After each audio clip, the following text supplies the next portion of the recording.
మహిమ కలుగును గాక. హల్లెలూయా. ప్రభువును రక్షకుడైన యేసు నామములో మీ అందరికీ నా హృదయపూర్వకమైన వందనాలు తెలియజేస్తూ దేవుని వాక్యం కొరకు ప్రేమతో ఆహ్వానిస్తున్నాను. ఈరోజు రూపాంతరం అనే ఈ అంశం కొరకు కొద్ది నిమిషాలు వాక్యంలో నుండి ధ్యానం చేస్తున్నాను.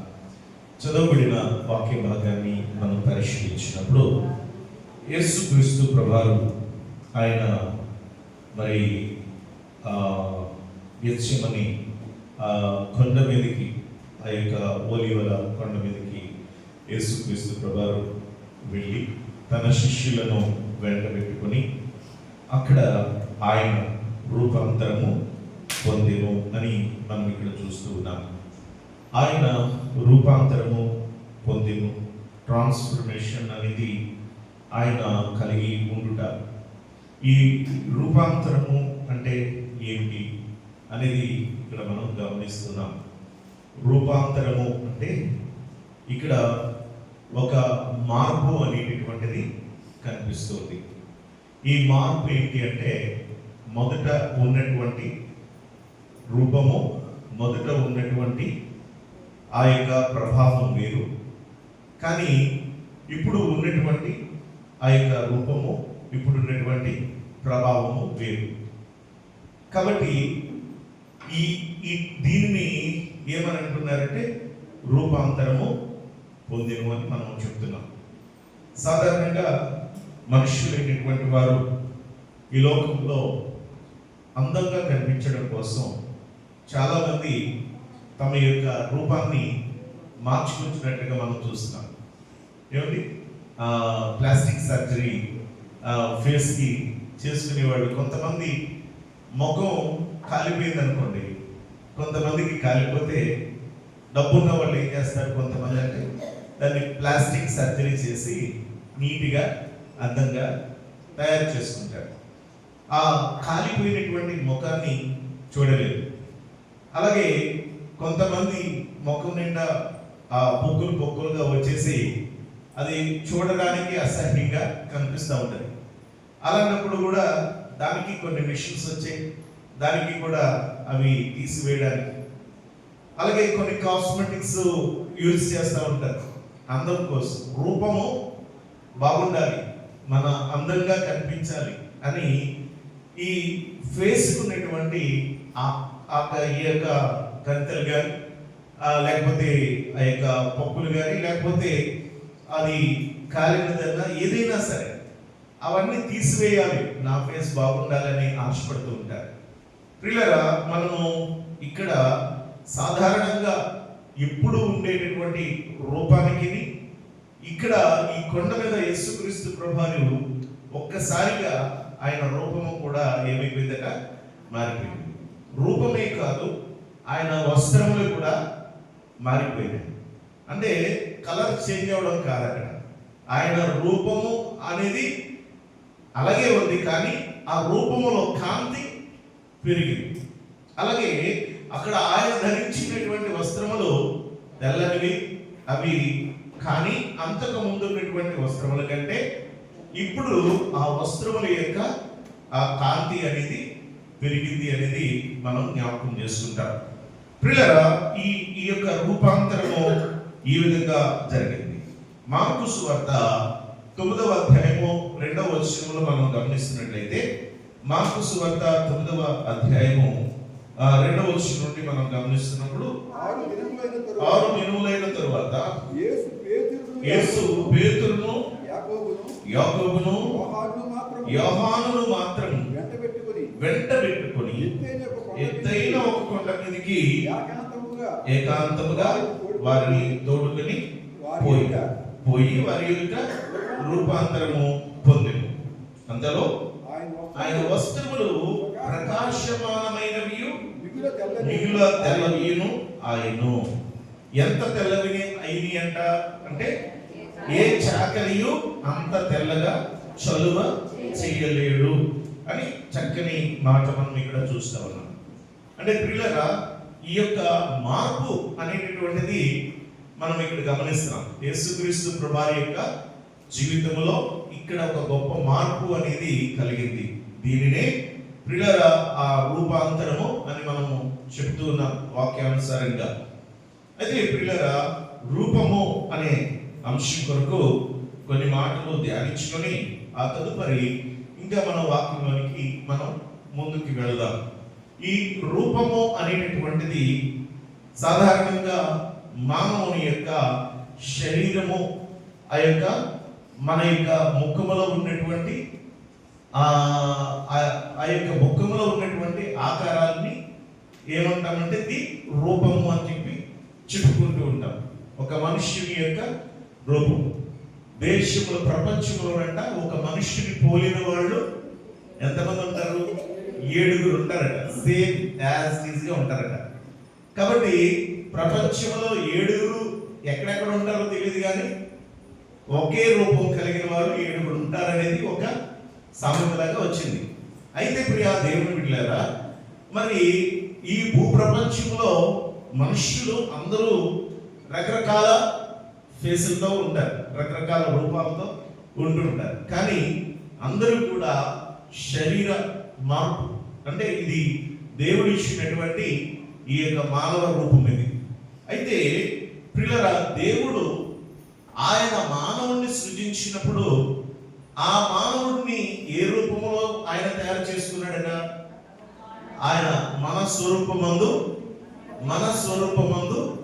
మన పోలిక చెప్పిన నరులను చేయదము అని దేవుడు ఆయన మాట్లాడుతున్నట్టుగా చూస్తాం. మొదటి అధ్యాయం ఆదికాండంలో మనం గమనిస్తే ఈ సర్వలోకాన్ని దేవుడు సృజించిన తర్వాత మనిషిని చేయడానికి దేవుని ఆలోచన ఏమై ఉన్నది అంటే మన స్వరూపమందు మన పోలిక చెప్పిన నరులను చేయుదము అనే మాట దేవుడు పలికినట్టుగా మనం గమనిస్తున్నాం. అంటే ఇప్పుడు మానవుడు ఏ రూపము? దేవుని యొక్క రూపము అంటే ఇక్కడ 2 అర్థాలు వస్తాయి. ఒకటి ఈ శారీరకమైనటువంటి మన కంటికి కనిపించే ఈ రూపం ఒకటి. రెండవది రూపము అంటే ఆ మానవునిలో ఉన్న గుణ లక్షణములు ఏవైతే ఉన్నాయో ఆ గుణ లక్షణములు కూడా అవి రూపానికి సూచనగా ఉన్నాయి, దేవుని పోలికకు సూచనగా ఉన్నాయి. అంటే 2 అర్థాలు. ఒకటి శారీరకమైనటువంటి ఆ రూపము, రెండవది మానవుని యొక్క గుణ లక్షణములు అనేవి రూపము. ఈ 2 కూడా ప్రాముఖ్యమైనటువంటివి. కొందరు తల్లి పోలికలో పుడతారు, కొందరు తండ్రి పోలికలో పుడతారు, కొందరు తాత పోలికలో పుడతారు, కొందరు మామగారి పోలికలో పుడతారు, మరి కొందరు మేనమామ పోలికలో పుడతారు.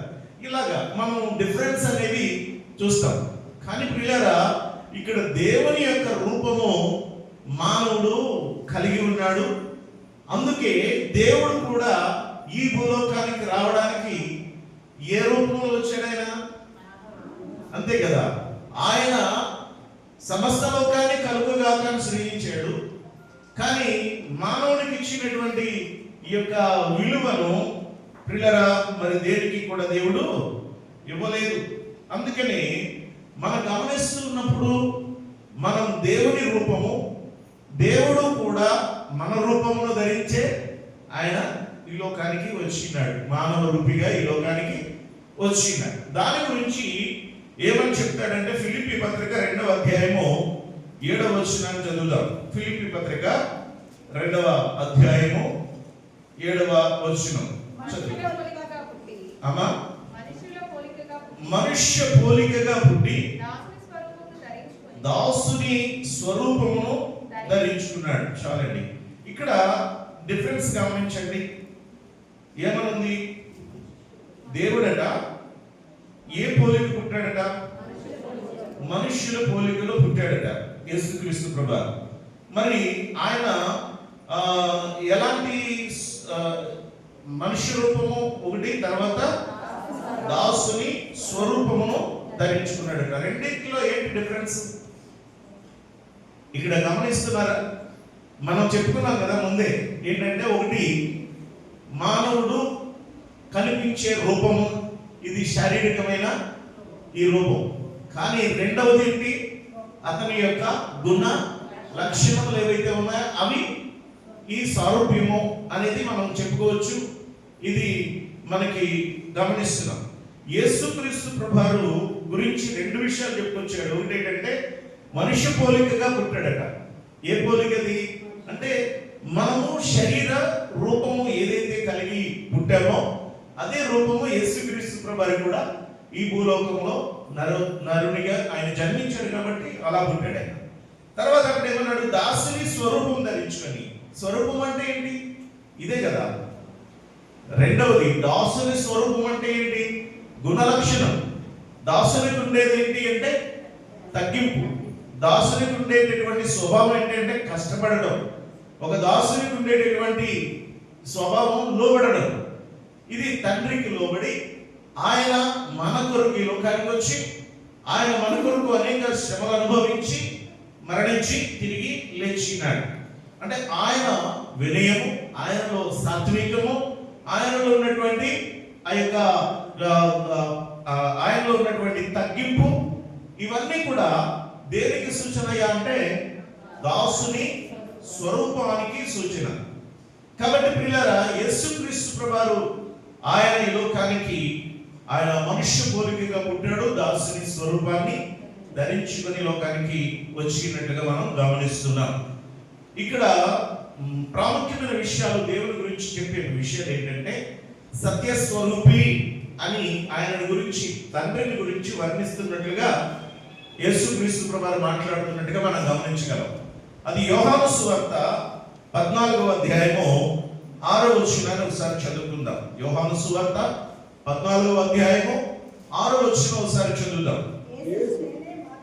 యేసు నేనే 14-16 వచనం. యోహాను 14-16 వచనం చదువు.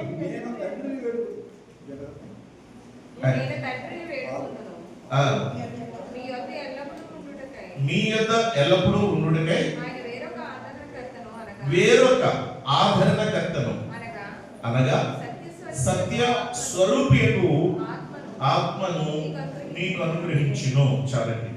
ఇక్కడ కనిపిస్తున్న ఈ రూపము, ఈ సారూప్యము ఎవరిది, ఎలాంటిది? ఎవరిది, ఎలాంటిది? గమనించండి. ప్రతి ఆ వాక్యంలో కూడా మనం అర్థం చేసుకుందాం. ఇక్కడ రూపము అనే దానికోసం రూపాంతరం కదా. యేసుక్రీస్తు ప్రభువారు కొండ మీద ఆయన రూపాంతరం చెందుటకు వెళ్ళినాడు. ఆ రూపాంతరములో డిఫరెన్స్ కనిపించింది. మొదట ఉన్నప్పుడు ఉన్న రూపం వేరు, మొదట ఉన్నప్పుడు ఉన్నటువంటి ఆ కాంతి వేరు, తదుపరి ఆయన కలిగి ఉన్న కాంతి వేరు కదా. అది రూపాంతరం. అది ఇక్కడ గమనిస్తున్నాం. యేసుక్రీస్తు ప్రభువారు మనుష్య పోలికగా పుట్టాడు, దాసుని స్వరూపాన్ని ధరించుకున్నాడు. ఇక్కడ ఈ స్వరూపము ఏ స్వరూపము, ఎవరి స్వరూపం అంటే పరిశుద్ధాత్మని గురించి మాట్లాడుతున్నాడంట. పరిశుద్ధాత్మ ఆదరణకర్త. ఆయనను ఈ లోకంలోనికి ఆయన వస్తాడట. ఇక్కడ గమనిస్తే ఆ ఆత్మకు పెట్టిన పేరు సత్య స్వరూపి అయిన ఆత్మ. అంటే ఎలా ఉంటది ఈ రూపం? ఎలా ఉంటది అంటే సత్యము అనేది ఎక్కడైతే కలిగి ఉంటున్నామో ఆ సత్యము ఉన్న చోట పిల్లరా అక్కడ ఆయన రూపము కనిపిస్తుంది అని గమనించాలి. అంటే ఆయన రూపం ఎక్కడుందనుకున్నా మనం గుణ లక్షణాలలో కూడా ఉంది. దేవుని యొక్క సారూప్యము తన గుణ లక్షణములలో ఉంది. కాబట్టి సత్యం ఎక్కడుందో అక్కడ దేవుని యొక్క ఆత్మ ఉంటది. యేసయ్య చెప్పారు, నేను వెళ్ళి మీ కొరకు ఆదరణకర్తను పంపిస్తాను. మరి ఆ ఆదరణకర్త అంటే ఎవరండి? చెప్పండి, ఎవరు? పరిశుద్ధాత్మ. పరిశుద్ధాత్ముడు ఆదరణకర్త. మరి ఆదరణకర్త వచ్చి ఏం చేస్తాడు? మిమ్మల్ని సర్వ సత్యములోనికి, ఆదరణకర్త వచ్చి ఏం చేస్తాడంటే సర్వ సత్యములోనికి నడిపిస్తాడు. సత్యం యేసయ్య అన్నారు కదా, నేనే మార్గము, నేనే సత్యము, నేనే జీవం. అంటే ఆ సారూప్యము, ఆయన సారూప్యము ఎందులో కనబడుతుంది చెప్పాలి. సత్యములో కనబడుతుంది. ఆయన సారూప్యం ఎక్కడ కనబడుతుందండి? సత్యములో కనబడుతుంది. అందుకే సత్యమును కలిగి మనం జీవిస్తే, సత్యంలో అనుసరించి మనం నడుచుకుంటే ప్రియులారా అక్కడ దేవుని యొక్క ఆత్మ ఉన్నట్లుగా మనం గ్రహించగలం. ప్రియులారా మనం ఇంకా రెండవ విషయాన్ని మనము ధ్యానించుకుందాం. 17వ అధ్యాయం 25వ వచనంలో, యోహాను సువార్త 17వ అధ్యాయము 25వ వచనంలో, నీతి స్వరూపుడవగు తండ్రి. చాలండి, ఇక్కడ మరొక స్వరూపం కనపడుతుంది. ఏంటి ఈ స్వరూపం? యేసుక్రీస్తు ప్రభువారు కలిగి ఉన్నటువంటి ఈ స్వరూపం ఏంటంటే నీతి స్వరూపము. ఆయన గుణలక్షణములలో నీతి అనేది కలిగి ఉన్నాడు కనుక ఆ నీతి అనేది ఆయన రూపం, ఆయన సారూప్యం. అది మన రూపాన్ని ధరించుకుని వచ్చాడు కదండి. మనిషిని పోలికగా పుట్టాడు, దాసుని స్వరూపాన్ని ధరించుకుని పుట్టాడు. కానీ ప్రియులారా ఆయన సత్య స్వరూపి, అలాగే ఆయన నీతి స్వరూపి. చెప్పాలి ఈ మాటలు జాగ్రత్తగా, మీరు మీ నోటితో చెప్పండి, తర్వాత దేవుని స్తుతించండి. ఎవరి దగ్గరైనా మాట్లాడొచ్చు కూడా. ప్రియులారా గమనించండి, ఆయన ఏ రూపము చెప్పండి? సత్య స్వరూపి, అలాగే నీతి స్వరూపి. నీతి స్వరూపి, నీతి కలిగిన దేవుడు. ఆయన గుణ లక్షణములలో కలిగి ఉన్నది నీతి. నీతి అనేది ఒక సూర్యుని పోలి యేసుక్రీస్తు ప్రభువారు పోల్చి ప్రవచించబడింది. 4వ అధ్యాయము మలాకీ గ్రంథంలో చదవక్కర్లేదు కానీ, నీతి సూర్యుడు మీకు ఉదయించును అన్నాడు.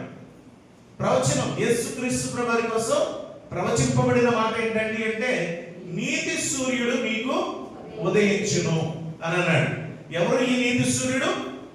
యేసు ప్రభువారే. ఎందుకంటే పిలాతు దగ్గర ఆయన నిలబడినప్పుడు తన భార్య కూడా కౌరు పంపిస్తుంది, ఆ నీతిమంతుని జోలికి నీవు పోవద్దు అంటే నీతిలో ఆయన సారూప్యం కనబడుతుంది మనకి. నీతి కలిగి ఎవరుంటారో, నిజాయితీగా ఎవరైతే బ్రతుకుతారో అలాంటి వారు దేవుని సారూప్యము కలిగి ఉన్నాము అనేది ఎప్పటికీ కూడా మనం మర్చిపోకూడదు. నీతి అనేటటువంటిది, సత్యము అనేటటువంటివి, ఇవి దేవునికి ఇష్టమైనటువంటి, ఇవి చాలా ప్రాముఖ్యమైనటువంటివి అనేది ఎప్పటికీ మనం మర్చిపోకూడదు. 3వ విషయాన్ని జ్ఞాపకం చేస్తున్నాను. అదేంటంటే కొరింథీయులకు రాసిన మొదటి పత్రిక 2వ అధ్యాయము 8వ వచనం చదువుదాం. కొరింథీయులకు రాసిన మొదటి పత్రిక 2వ అధ్యాయము 8వ వచనం. ఎవరికి తెలియదు, అది వారికి తెలిసి ఉండని ఎడల మహిమా స్వరూపియగు ప్రభువును సిలువ వేయకపోయి ఎందురు. చాలండి, ఇక్కడ మరొక స్వరూపం ఆయనదేమి అంటే మహిమా స్వరూపము. ఆయన స్వరూపం ఏంటమ్మా? మహిమా స్వరూపం. మహిమ అంటే మనం చెప్పుకున్నాం, మహిమను గురించి చాలా విషయాలు మనం ధ్యానం చేసుకున్నాం.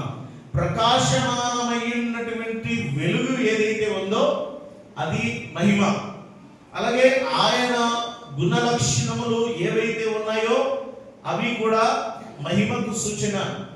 అలాగే ప్రియులారా ఆయన చేసిన కార్యములు ఏవైతే ఉన్నాయో అవి కూడా మహిమకు ఒక సూచనగా మనం చెప్పుకున్నాం.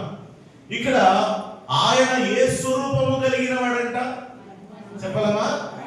మహిమా స్వరూపము కలిగిన వాడు. ఆయన ప్రియులారా ఒకటి సత్య స్వరూపి, రెండవది నీతి స్వరూపి, మూడవది మహిమా స్వరూపము కలిగినటువంటి వాడు. ఆయన మహిమా స్వరూపం అంటే 3 విషయాలు చెప్పుకున్నాం మనం. ఇందులోనే 3 విషయాలు చెప్పుకోవచ్చు. ఆయన గుణ లక్షణములలో ఒకటి, ఆయన చేసిన కార్యములు, అద్భుత ఆశ్చర్య కార్యములలో ఒకటి మహిమ. అలాగే ఆయన ప్రకాశమానమైన జీవితమే ఒక మహిమ అని మనం జ్ఞాపకం చేసుకోవచ్చు. కాబట్టి ప్రియులారా ఆ మహిమా స్వరూపి అయినటువంటి యేసుక్రీస్తు ప్రభువారిని ప్రియులారా వారు ఎరుగని వారిగా ఉన్నారట.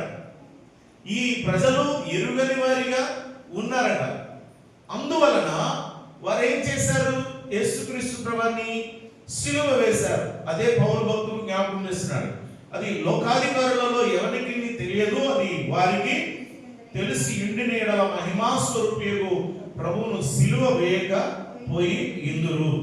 కాబట్టి ఇక్కడ వారు యేసు ప్రభువుని సిలువ వేయడానికి ప్రియులారా ఆయనలో ఉన్న మహిమా స్వరూపాన్ని వారు గుర్తించలేకపోయారు. కారణం వారి కన్నులు మూయబడ్డాయి, వారి చెవులు మందముగా ఉన్నాయి. ప్రియులారా గ్రహింపని వారు, ప్రియులారా వారి యొక్క జీవితంలో ఈ దేవుని ప్రజలుగా ఉన్న ఇశ్రాయేలీయులు ప్రియులారా కన్నులుండి చూడని వారు, చెవులుండి విననిటువంటి ఒక మందమత జీవితాలు కలిగి ఉన్నారు. లేఖనములను కూడా పరిశీలించలేని ఒక భయంకరమైనటువంటి వ్యక్తులుగా వారు ఉన్నారు. కారణము వారి యొక్క స్వనీతి, వారిలో ఉన్నటువంటి ఒక రకమైనటువంటి మూర్ఖత్వము, ఇవన్నీ కూడా వారిలో మనకు కనిపిస్తూ ఉన్నది. కాబట్టి ప్రియులారా అలా గనక యేసుక్రీస్తు ప్రభువారు ఆ మహిమతో గనక ఈ భూమి మీద ప్రత్యక్షమై ఆయన ఇక్కడ రూపాంతరం పొందినట్లుగా మహిమతో గనక ఆయన నిత్యం కనబడి ఉంటే ఈయనే దేవుడు, ఈయనే దేవుని యొక్క కుమారుడు అని బహుశా వాళ్ళు నమ్మేవారేమో. కానీ ఆ మహిమను ఏం చేశారైనా ప్రకాశమానమై ఉన్నటువంటి మహిమను విడిచిపెట్టి లోకానికి యేసుక్రీస్తు ప్రభువారు వచ్చారు.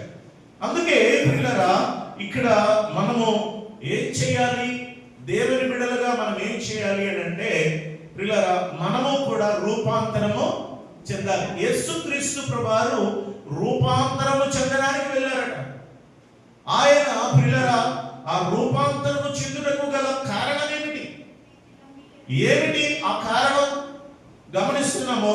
మరొకసారి ఆ వాక్యాన్ని మనం జ్ఞాపకం చేసుకుందాం. మత్తయి సువార్తలో 17వ అధ్యాయము ప్రియులారా మనము గమనిస్తున్నట్లయితే అక్కడ ఆయన యేసుక్రీస్తు ప్రభువారు అక్కడ ప్రార్థించుటకు వెళ్ళెను. అక్కడ ప్రార్థించుటకు వెళ్ళినాడు. అక్కడ ప్రార్థించుట ద్వారా ప్రియులారా అక్కడ సహవాసము ద్వారా యేసుక్రీస్తు ప్రభువారు ఏం చేశారంటే అంటే అక్కడ రూపాంతరము చెందినట్లుగా మనం గమనిస్తున్నాం. అంటే మనము కూడా ఎప్పుడు రూపాంతరం చెందుతామండి అంటే ప్రియులారా రోమపత్రిక 12వ అధ్యాయము ఒకసారి మనం జ్ఞాపకం చేసుకున్నట్లయితే రోమపత్రిక 12వ అధ్యాయము 2వ వచనం చదువుదాం. మొదటి రెండు వచనం చదవండి. మీరు ఈ లోక మర్యాదను అనుసరింపక ఉత్తమమును అనుకూలమును సంపూర్ణమయ్యున్న దేవుని చిత్తమేదో పరీక్షించి తెలుసుకున్నట్లు మీ మనసు మారి నూతన మగుట వలన రూపాంతరము పొందుడి. ఇది పౌలు భక్తుడు సంఘానికి తెలియజేస్తున్న విషయం. ఏం చేయమంటాడమ్మా చెప్పండి, ఏం చేయమంటున్నాడు? యేసయ్య గెత్సేమనే వనం దగ్గర ఆ కొండ మీద, ఒలీవ కొండ మీద రూపాంతరం చెంది ఉన్నారు ఆయన. ఇప్పుడు మనం కూడా ఏం చేయాలండి? రూపాంతరము పొందుడి అన్నాడు. విశ్వాసులు కూడా రూపాంతరం చెందాలి. అంటే ఇప్పుడున్న ఈ ఫేస్ పోయి ఇంకో ఫేస్ రావడం కాదు. ఈ ఫేస్ మారిపోయి ఒక సినిమా యాక్టర్ ఫేస్ మనలోకి వచ్చేయడం కాదు. ఇది ప్లాస్టిక్ సర్జరీ చేసుకునేది ఈ రూపం కాదు. రూపాంతరము చెందుడి. ఎలా అంటే మనస్సు మారుట వలన. ఎలాగండి? మనస్సు మారుట వలన అని ముందే చెప్తున్నాం. ఈ సారూప్యము అనేది పిల్లల గుణ లక్షణములకు పోలి ఉంటుంది. ఈ గుణ లక్షణములలో పిల్లల ఈ సారూప్యము అనేది ఏదైతే ఉందో ఇది మనస్సు మారాలట. మనస్సు మారి నూతనమవుతే అప్పుడు ఇది రూపాంతరం చెందినట్టు అర్థం. అంటే గతంలో ఉన్న వ్యక్తులుగా మనం మార్పు చెందాలి. ఇదిగో పాతవి గతించెను, క్రొత్తవి మొదలయ్యను. మనము పాత సృష్టి కాదు, మనము నూతనమైన సృష్టి. బాప్తిస్మం తీసుకోక ముందు వరకు మనది ఒక స్థితి, బాప్తిస్మం తీసుకున్న తర్వాత మన స్థితి మారిపోతుంది. బాప్తిస్మం తీసుకోకముందు, మారక ముందు, మన జీవితం మార్చుకోకముందు మనది ఒక స్థితి. మన జీవితాన్ని మార్చుకొని మంచి జీవితాన్ని దేవుని గుణలక్షణములను కలిగి జీవిస్తే ఆ స్థితి వేరు. కాబట్టి ప్రియ దేవుని బిడ్డలారా, మన జీవితంలో మనస్సు అనేది ప్రాముఖ్యమైనది. పాపము చేయడానికైనా, మనము పడిపోవడానికైనా, లేవడానికైనా, పిల్లల ఇతరులకు కీడుగా ఉన్నా, ఏం చెయ్యాలన్నా దానికి మూల కేంద్రం ఏది అంటే మనసే. ఈ మనస్సులో పిల్లరా ఏదైతే చెడు ఉంటుందో ఆ చెడుని మనం తీసివేసుకొని పిల్లరా మనలో ఒక నూతనమైనటువంటి హృదయాన్ని కలిగి జీవించాలి, నూతనమైన మనస్సు కలిగి జీవించాలి, మంచి మనస్సు కలిగి మనం నడుచుకోవాలి. అంతకుముందు ఉన్నది వేరు, ఇప్పుడున్నటువంటి మనస్సు వేరు. మనస్సు మారాలి, అదే మార్పు. దానిని గురించే మనం చెప్పుకోవచ్చు. గొంగలి పురుగు గురించి మనకు తెలుసు. గొంగలి పురుగు యొక్క జీవితం మనకు బాగా తెలుసు. దాని యొక్క జీవితం ముళ్ళతో నింపబడింది. దాని యొక్క జీవితం అసహ్యముగా అది జీవించేటటువంటిది. అది దాని పుట్టుకే అది ఒక అసహ్యం. దాని పుట్టుకే పిల్లరా ముళ్ళతో ఉండేటటువంటిది. దాని పుట్టుకతోనే పిల్లరా అది హానికరమైనటువంటిది కదా. అది హానికరమైన జీవితం, ముళ్ళతో కూడినటువంటి జీవితం, అసభ్యకరమైనటువంటి జీవితం. అలాంటి జీవితం కలిగిన ఈ గొంగలి పురుగు అది పిల్లరా సీతాకోక చిలుకగా మార్చబడుతుంది. అది రూపాంతరం. ఇది అసహించుకోబడినటువంటి ఈ గొంగలి పురుగు ఏదైతే ఉందో దానిని ఇప్పుడు మార్పు చెందిన తర్వాత చూడడానికి ఇష్టమైనదిగా చిన్న పిల్లలు సైతం దానిని పట్టుకోగలిగిన వారిగా మనం చేసుకోగలం. మన ఇండ్లలో కూడా ఇష్టంగా ఆ సీతాకోక చిలుక బొమ్మలు పెట్టుకుంటారు కొంతమంది. కాబట్టి పిల్లగా మనం గమనించాలి, ఈ ఇష్టముగా మారిపోయింది. ఒకప్పుడు అసహ్యంగా ఉండేది, ఇప్పుడు చూడడానికి ఇష్టంగా మారిపోయింది. కారణం మధ్యలో జరిగిన మార్పు. ఆ మార్పు అందరూ ఇష్టపడేలాగా చేసింది. దానిని రూపాంతరము అని అంటున్నాం. మన జీవితంలో కూడా ఇదే కోరుతున్నాడు. మనస్సు మారితే పిల్లల మనము నూతనమైతే రూపాంతరము చెందినట్టు. ఎందుకు అనేది ఇక్కడ అంటాడు, ఈ లోక మర్యాదను అనుసరించకుండా, ఈ లోక మర్యాదను అనుసరించకుండా అంటే ఈ లోక అంటే అర్థం ఏంటి? ఫుట్ నోట్ లో రాశాడు చూడండి, 2 అనేసి అక్కడ రాశాడు. ఈ లోక అని రాశాడు చూడండి. ఈ లోక అంటే అర్థం ఏంటి? ఈ యుగ అంటే ఈ యుగ సంబంధమైనది అంటే అర్థం ఏంటి? ఈ యుగము అంటే ఏంటి? The trend. ఇప్పుడున్న ట్రెండ్ మనం చాలాసార్లు అంటాం కదా, ఒకప్పుడు ఏంటంటే మీ ట్రెండ్ వేరండి, మీ కాలంలో ఉన్న ట్రెండ్ వేరండి, ఇప్పుడున్న ఈ ట్రెండ్ వేరండి అని అంటూ ఉంటాం మనం. ఏంటంటే ఈ తరాలు గడిచే కొలది, తరము వెంబడి తరము వచ్చే కొలది ఏమైపోతుంది? మార్పు జరుగుతుంది. అప్పుడు ఉన్నటువంటి ప్రేమలు లేవు, అప్పుడు ఉన్నటువంటి కమ్యూనికేషన్ లేదు, అప్పుడు ఉన్నటువంటి ఆప్యాయత అనురాగాలు లేవు, అప్పుడు ఉన్నటువంటిది ఏది ఇప్పుడు లేదు. పెరిగే కొలది ఏదైనా మనం అరే మా కాలంలో ఎలా ఉండేదిరా అని అంటే మీ ట్రెండ్ వేరులేండి అనే పిల్లలైపోయారు. ఈ యుగము ఏం నేర్పిస్తుంది? ఈ కాలం ఏమి నేర్పిస్తుంది? ఈ కాలాన్ని మనం అనుసరించాలా? దేవుని అనుసరించాలా? వాక్యం సెలవిస్తుంది ఈ లోక మర్యాదను అనుసరించకూడదు. అంటే ఈ యుగములో, ఈ కాలములో ఏది కలిగి ఉన్నామో అది మనకి ఏం నేర్పించినా కూడా దాన్ని ఫాలో అవడం కాదు, మనం వాక్యాన్ని ఫాలో అవ్వాలి. ఇది దేవుని బిడ్డలు నేర్చుకోవాలి. ఈ లోక మర్యాదను అనుసరింపక ఉత్తమమును అనుకూలమును సంపూర్ణమై ఉన్న దేవుని చిత్తం ఏదో పరీక్షించి తెలుసుకోవడానికి మార్పు అవసరం.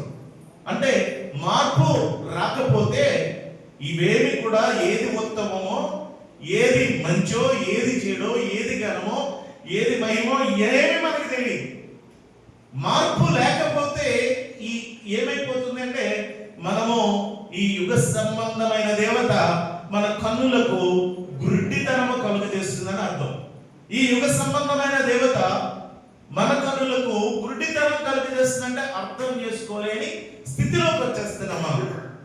దేవుని ఎడల భక్తి, భయము, విశ్వాసంలోనికి ఎదగలేని స్థితిలోనే ఇంకా ఉండిపోతున్నాం మనం. కారణం ప్రియులారా ఈ లోక మర్యాదను అనుసరించడం వల్ల. అది మారాలంటున్నాడు. మనసు మారి నూతనమైతే రూపాంతరం పొందుతారంటే పాతగా ఉన్న వాళ్ళలాగా ఇక మీరు ఉండరు. నూతనముగా అనగా దేవుని వాక్యాన్ని పోలిన వారే దేవుని పోలి మనం నడుచుకుంటామంటాడు. ప్రియులారా దీనికి గల కారణం ఏమిటి?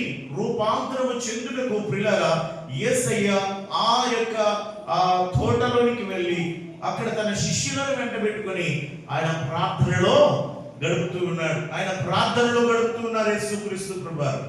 గమనించండి, అక్కడ ఒక్కసారి మనము ధ్యానం చేద్దాం. మరొకసారి 17వ వచనంలో మనం ధ్యానిస్తున్నప్పుడు ఆయన ప్రార్థించినప్పుడు ప్రియులారా అక్కడ దేవుని స్తుతిస్తూ ఉన్నప్పుడు ఆయన వస్త్రములు, ఆయన ముఖము సూర్యుని వలె ప్రకాశించింది, వస్త్రములు వెలుగు వలె తెల్లనివి అయ్యాయి.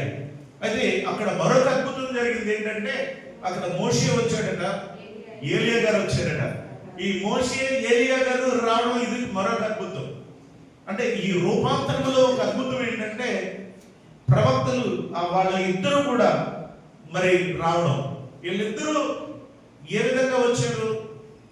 ఆత్మ రూపములో అక్కడ ప్రత్యక్షమై ఎవరితో మాట్లాడుతున్నారట? యేసయ్యతో మాట్లాడుతున్నారు. అంటే ఏ విషయం మాట్లాడి ఉండొచ్చు? ఏ విషయం కోసం అనేది మనం ఆలోచన చేసుకుంటే మేబీ ఆయనను బలపరచడానికి వచ్చారు. యేసుక్రీస్తు ప్రభువారిని ఆయన పొందబోతున్న శ్రమల విషయాల్లో, మానవులకు ఆయన ఇవ్వబోతున్న రక్షణ విషయంలో, ప్రియుల సమస్తం విషయంలో వీరు వచ్చి బలపరచుటకును శక్తినిచ్చుటకును ప్రియులారా ఆయనకు ధైర్యాన్ని ఇవ్వడానికి వారు వచ్చి ఉండవచ్చు. వారి యొక్క సహవాసం అద్భుతం. వీళ్ళిద్దరి యొక్క జీవితం ఒకసారి మనకు తెలుసు. మోషే ఆయన బాడీ ఎక్కడుందో తెలియదట. ఎక్కడుందో ఇప్పటికీ ఆ బాడీ తెలియదు, దాచిపెట్టేశాడు దేవుడు. అంటే దీనికి కూడా ఒక కారణం ఒకటి చెప్పుకోవచ్చు. ఏంటి అని అంటే ఆయన శరీరమును కూడా ఆరోహణం అయిపోయింది, మరణం చూడకుండా అని కొంతమంది అంటారు. కానీ దానికి మరొక కారణం ఉంది. ప్రతి దానికి ఒక రీజన్ ఉంది. దాని గురించి మీకు ఒకసారి చెప్తాను. కానీ ఏలియా యొక్క శరీరం మాత్రం ఏమైంది అంటే అది మరణం చూడకుండా అతడు కొనిపోబడ్డాడు అన్నది మనకి తెలిసినటువంటిదే. కాబట్టి అయితే ఇక్కడ ఏంటంటే వాళ్ళిద్దరూ కనబడినప్పుడు ఇక్కడ ఈ పేతురు చూశాడు, ఆ శిష్యులు ముగ్గురు కూడా చూసి గబగబా వచ్చి ఏమంటాడండి, నీకోటి నీకు ఇష్టమైతే మోషే కోటి, ఏలియా కోటి, నీకోటి పర్ణశాలలో కడతాం. అంటే ఎప్పుడైతే రూపాంతరము చెందారో, ఎప్పుడైతే అక్కడ ఒక అద్భుత కార్యం చూశారో, ఇక్కడ చూసి ఈ స్థలమే కావాలి, ఇక్కడే ఉండాలి, బాగుంది ఈ స్థలం, ఇది చూడడానికి ఈ స్థలం చాలా బాగుంది. ఎందుకంటే ఏలియా గారు వచ్చారు, మోషే గారు వచ్చారు, యేసుక్రీస్తు ప్రభువారు ఉన్నారు, ఇక్కడ ఒక ప్రకాశమానమైనటువంటి ఒక వెలుగుతో ఉంది. ఇలాంటి అద్భుతం మరొక చోట కూడా వాళ్ళు చూసి ఉండకపోవచ్చు. అందుకే వారు ఒక తన్మయము చెంది ఇక్కడ నీకోటి, మోషే కోటి, అలాగే ఏలియా కోటి పర్ణశాలలో కట్టేద్దామంటారు. అది ఎంత అద్భుతాన్ని, ఆనందాన్ని ఇచ్చిందో ఒక్కసారి మనము గ్రహించుకోగలం. ఆ తర్వాత మేఘం ఒకటి అడ్డం వచ్చింది. ఆ తర్వాత ఈయన నా ప్రియ కుమారుడు, ఈయన యందు నేను ఆనందించుచున్నాను, ఈయన మాట వినుడని ఒక శబ్దము వచ్చినప్పుడు వారు బోర్లా పడి ఉన్నట్లుగా మనం గమనిస్తున్నాం. కాబట్టి ప్రియులారా మనము కూడా క్రీస్తు సారూప్యంలోనికి మార్చబడాలి. క్రీస్తు సారూప్యంలోనికి మనం కూడా మార్చబడాలండి. ఎందుకంటే ప్రియులారా మన యొక్క స్వభావం పోయి మనలో యేసయ్య స్వభావం రావాలి. మనలో మన ఇష్టాలు పోయి ఆయన ఇష్టమే మనం నెరవేర్చే వారముగా మనం మారాలి. మన యొక్క స్వరూపము ప్రియులారా మారిపోయి ఇది క్రీస్తు సారూప్యములోనికి మనం కూడా మార్చబడాలి. అంటే క్రీస్తును పోలి మనం నడుచుకోవాలి. క్రీస్తు ఏ విధంగా జీవించారో అలా మనం కూడా జీవించాలి. ఒకసారి మనం చదువుకుందాం ప్రియులారా. గలతీ పత్రిక 4వ అధ్యాయము 19వ వచనం చదువుదాం. గలతీ పత్రిక 4వ అధ్యాయము 19వ వచనం చదవండి. క్రీస్తు స్వరూపము మీ యందు ఏర్పడు వరకు, క్రీస్తు స్వరూపము మీ యందు ఏర్పడు వరకు మీ విషయమై మరలా నాకు ప్రసవ వేదన కలుగుచున్నది. క్రీస్తు సారూప్యము ఎవరిలో ఏర్పడాలంట? సంఘములో ఏర్పడాలి.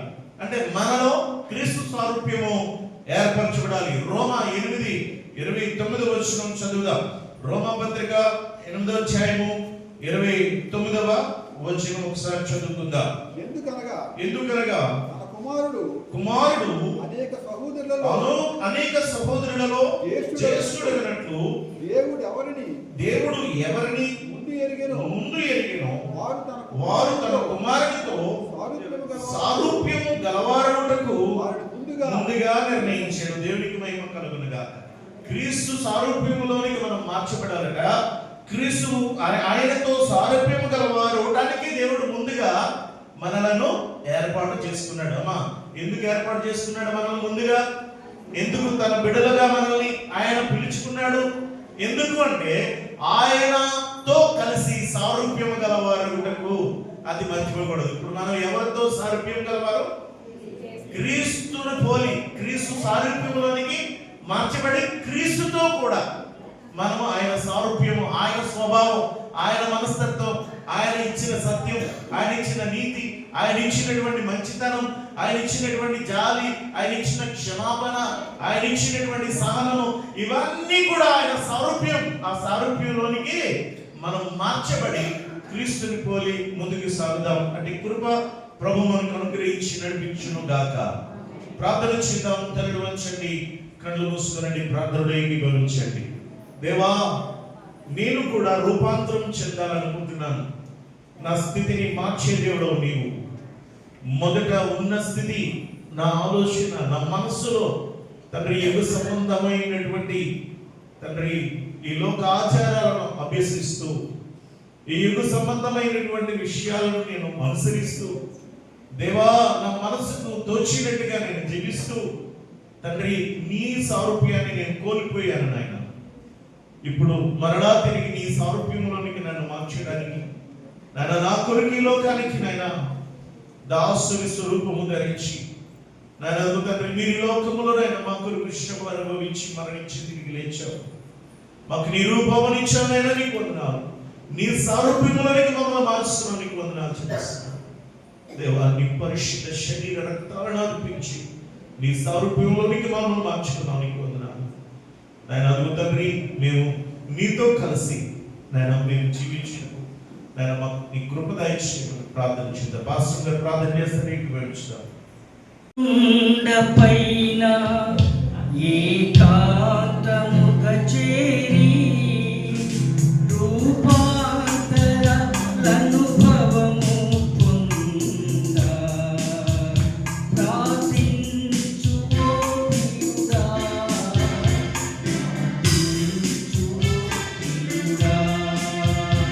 ఎత్తైన కుండపైన ఏకాంతముగా చేరి రూపాంతర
సర్వోన్నతుడా నీ ఘనమైన నామానికి వందనాలు స్తుతులు స్తోత్రములు తండ్రి. ఉదయకాలం మొదలుకొని సాయంకాల సమయం వరకు నీ కృపలో మమ్మల్ని బలపరిచి భద్రపరిచి ఇలాగ తండ్రి నీ సన్నిధానంలో కూడి ఆరాధించే భాగ్యాన్ని ఇచ్చినందుకే స్తోత్రములు. నా తండ్రి ప్రభా నీ సన్నిధిని ప్రేమించి వచ్చిన ప్రతి బిడ్డను జ్ఞాపకం చేసుకోనండి, దీవించండి ప్రభా. నాయన మరింతగా నీలో బలపరచుకుని పెట్టుకుంటున్నాను. నా తండ్రి ప్రతి దినము తండ్రి ప్రభా మీరు మాతో మాట్లాడుతున్నారు. నా తండ్రి వీరి యొక్క నీ మాటలు మా హృదయాల్లో భద్రం చేసుకొని వాటిని అనుసరించి జీవించడానికి మాకు సహాయం దయచేయండి. ఇది నా మీద ఆసనలో పెట్టుకొని మీరు మాట్లాడిన మాటలు బట్టి స్తోత్రాలు. నాయన తండ్రి మీరు రూపాంతరం చెందిన రీతిగా మేము తండ్రి ప్రభా నాయన నీ సారూప్యలో నుండి ప్రభా రూపాంతరం చెందడానికి నాయన తండ్రి నీ సారూప్యలో మేము మార్చబడడానికి నాయన మాకు సహాయం దయచేయమని వేడుకొంచున్నాను. నా తండ్రి ప్రభా నిన్ను పోలిన వారుగా నా తండ్రి నీ గుణములను మేము నా తండ్రి ప్రభా అలవర్చుకునే తండ్రి ప్రభా నీలో మీద కొనసాగడానికి సహాయం దయచేయండి. విన్న మాటలు ప్రభా మా హృదయాల్లో మంచి నేర్పడిన విత్తనాల వలె అవి ఫలించుటకు నీ కృప దయచేయమని యేసే నామములో వేడుకొంచున్నాం తండ్రి. ఆమేన్.